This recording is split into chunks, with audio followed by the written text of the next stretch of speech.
La empatía es mucho más que un tema de nosotros para con nosotros mismos, que de nosotros para con los demás.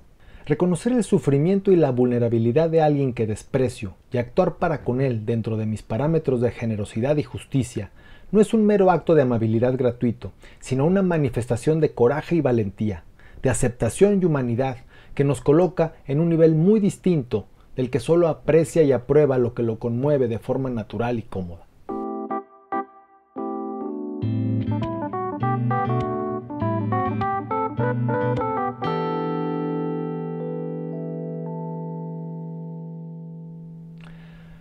Solo somos capaces de empatizar de verdad con aquello que nos conmueve, con aquello que nos produce un escozor emocional, con aquello que está vinculado de un modo u otro con nosotros, aun cuando la conexión no sea evidente. Salvo humanos excepcionales, es muy difícil experimentar empatía de verdad con lo distante, con lo que no me toca, y estoy convencido de que el acto más auténtico de empatía es para con aquel que me resulta difícil de aceptar plenamente.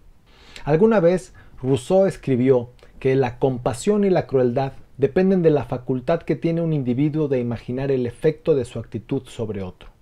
Esa conciencia de lo que nuestros actos producen en los demás es la forma más básica de la empatía. Y cuando hay distancia física o emocional, dicho efecto es casi inexistente.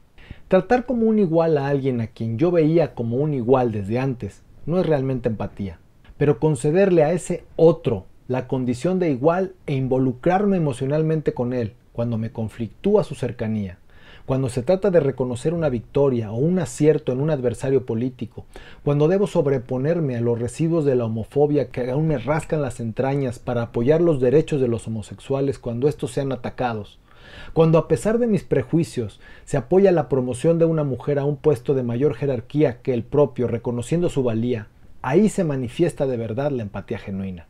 La empatía que transforma personas y sociedades no es un tema de buenismo simplón, sino de auténtica aceptación y congruencia con lo que consideramos valioso en nosotros y lo proyectamos y apreciamos en los demás. Carl Jung acuñó el concepto de sombra para caracterizar aquellos aspectos que desconocemos de nosotros mismos, pero que se manifiestan en nuestros actos, en nuestras filias y fobias, casi siempre de forma inconsciente, proyectando en los demás aquello que no queremos reconocer en nosotros. La empatía es una forma poderosa de descubrir esa sombra. ¿Por qué el otro me genera tanto rechazo? ¿Por qué no lo soporto aún sabiendo que es tan humano como yo? Visto así, la empatía es mucho más un tema de nosotros para con nosotros mismos que de nosotros para con los otros. Reconocer el sufrimiento y la vulnerabilidad de alguien que desprecio y actuar para con él dentro de mis parámetros de generosidad y justicia no es un mero acto de amabilidad gratuito, sino una manifestación de coraje, de valentía, de aceptación y de humanidad que nos coloca en un nivel muy distinto del que solo aprecia y aprueba lo que lo conmueve de forma natural y distante. El problema más serio de renunciar al desarrollo de este tipo de empatía más profundo y genuino es que al implicar fuertes conexiones emocionales produce su opuesto, un odio y un desprecio que conducen a los escenarios monstruosos que nos han sido tan familiares a lo largo de la historia, el ahondamiento de la barbarie y la perversidad. En situaciones de conexión emocional poderosa no existe la neutralidad.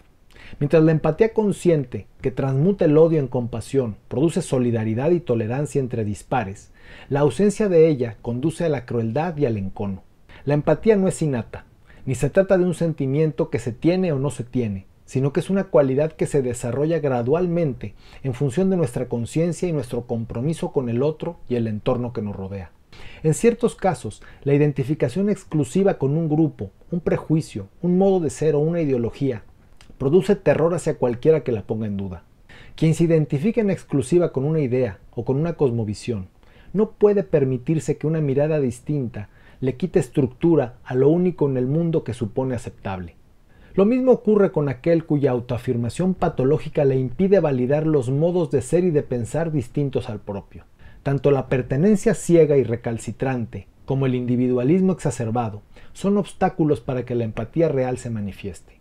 El problema es que sin ella nuestras esperanzas como especie se reducen drásticamente.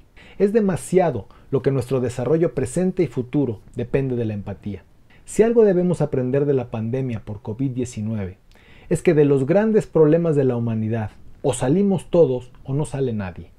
Y sin el desarrollo consciente de la empatía, la suerte estaría echada. Muchas gracias y hasta muy pronto.